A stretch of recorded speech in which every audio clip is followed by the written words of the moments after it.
नमस्कार मित्रों, भारतीय लोकतंत्र में भारत का संविधान बाबा साहब भीमराव अम्बेडकर की तरफ से दिया हुआ देश का एक अनमोल एक साहित्य, एक अनमोल रत्न है, जिसे कारण आज पूरे देश का एक कानून व्यवस्था और लॉ एंड ऑर्डर मैनेज हो सकता है और किया जा सकता है। मगर पिछले कुछ समय से जिस तरीके से भारतीय जनता पार्टी की सरकारों ने लोकतंत्र को मजाक बनाया है, लोकतंत्र को खरीदने की कोशिश की है, लोकतंत्र चौक पे बेचने की कोशिश की है।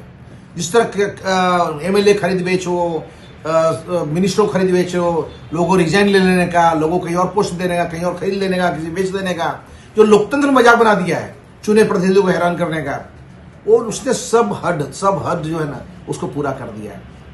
आज सबसे खराब परिस्थिति हो गई है कि खासकर जब गुजरात के यहाँ स्थानिक स्वराज के इलेक्शन हो रहे हैं, उस इलेक्शन तालुका पंचायत, जिला पंचायत, नगर पालिका की सीटों पर इलेक्शन हो रहा है, उस समय जिस तरह से लोकतंत्र को खड़े चौक पर बेचने और खरीदने की कोशिश की जा रही है वो बहुत शर्मजनक है। और खासकर उस समय में जब तीन नगर पालिका भारतीय जनता पार्टी जीत गई है। तीन नगर पालिका जीती कैसे? भचाऊ नगर पालिका भारतीय जनता पार्टी जीती है। भचाऊ नगर पालिका में एक भी व्यक्ति बीजेपी को वोट देने तैयार नहीं है, बीजेपी को मालूम था। इसलिए उसने क्या किया, गुंडागर्दी, लुक्खा तत्वों की तरह उपयोग करके, और जो कांग्रेस के और आपके कैंडिडेट थे उनका फॉर्म विड्रॉ कर लिया, किसी को फॉर्म भरने नहीं दिया, किसी घर में जाकर धमकी दी, किसी की फैमिली को धमकी दी, किसी को पैसे की लालच दी। इस तरह से खरीद बेच करके पूरे के पूरा नगर पालिका, जो तीन नगर पालिका उन्होंने कब्जा किया है।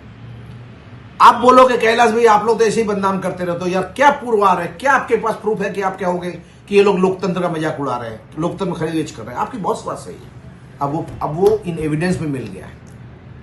आज की तारीख में कांग्रेस ने प्रेस किया है भुज में, और आप और कांग्रेस का ज्वाइंट उम्मीदवार, संयुक्त उम्मीदवार, जो मुंद्रा तालुका के भोजपुर सीट पर, तालुका पंचायत सीट पर बाई इलेक्शन लड़ रहा है, रतन गढ़वी, उसको भारतीय जनता पार्टी के होद्देदार और भारतीय जनता कैंडिडेट जो सामने लड़ रहा है, दोनों उसको मिलने गए, उसको ऑफर की, और उसको ऑफर करके नेगोशिएशन को बोला तुम 3.5 लाख बिक ही जाओ, हम वो खरीद रहे हैं, तुम चलो फॉर्म विड्रॉ कर लो।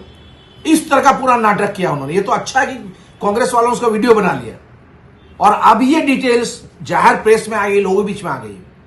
अब मैं भारतीय जनता पार्टी के वैसे ईमानदार लोगों को, भारतीय जनता पार्टी में ईमानदार लोगों को उनको बोल रहा हूं, जो राजनीति को निष्ठा, सत्यता और ईमानदारी से करते हैं उनको बोल रहा हूं, लुक्खा गुंडे तत्वों को नहीं बोल रहा हूं। अगर उनको लगता है कि राजनीति में अगर लंबी रेस चलानी हो तो अब लोकतंत्र को जगाने का समय आ गया है।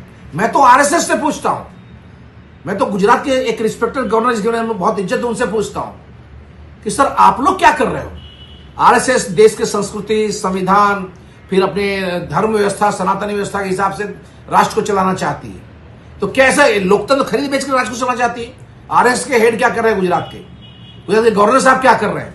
आज जब उनकी मोरल जवाबदारी बनती है, इतने साल पूरा होने के बाद भी वो आज कुछ एक्शन नहीं ले रहे हैं। इलेक्शन में तो हम भूल गए, इलेक्शन कमीशन तो बिकाऊ है, बिक रही है, और भारतीय जनता पार्टी के हाथ का खिलौना है, वो पोपट है पिंजरा पूरा। Election commission, chief election commissioner के जितने भी खेल है, कहीं पैसे बिक रहे, बेच रहे हैं तो रेड नहीं करते हैं, और जहां कुछ नहीं वहां रेड करने जाते हैं। तो इलेक्शन कमीशन हमें भरोसा नहीं है। मगर आज आरएसएस पे मुझे भरोसा है। आरएसएस सिद्धांतिक संस्था है जो समाज सेवा की बात करती है, कितना सच करती भगवान जाने। पर जो आज हो रहा है उससे पता चला आरएसएस भी ईमानदार नहीं है, नीति वाली नहीं है, और आरएसएस ऐसे लोकतंत्र के बिकाऊ बाजार में बीजेपी को सपोर्ट कर रही है। आरएसएस के हेड को आगे आके बोलना चाहिए, हम इस तरह के काम को स्वीकारते नहीं है। और गुजरात के मुख्यमंत्री, गुजरात के गृह मंत्री, गुजरात के गवर्नर और गुजरात के आरएसएस सबको हेड को बोलता हूं कि अगर लोकतंत्र बचाना है, समय है ना, समय तुरंत निकल जाता है। कल आज आप हो, उससे पहले बहुत साल हो रहे थे, फिर आप निकल जाओगे। पर जो यही पद्धति, यही सिस्टम गुजरात में और राजनीति में रही, तो भविष्य का लोकतंत्र, भविष्य की राजनीति कितनी गंदी और खराब होगी ये आप समझ सकते हो। जय हिंद।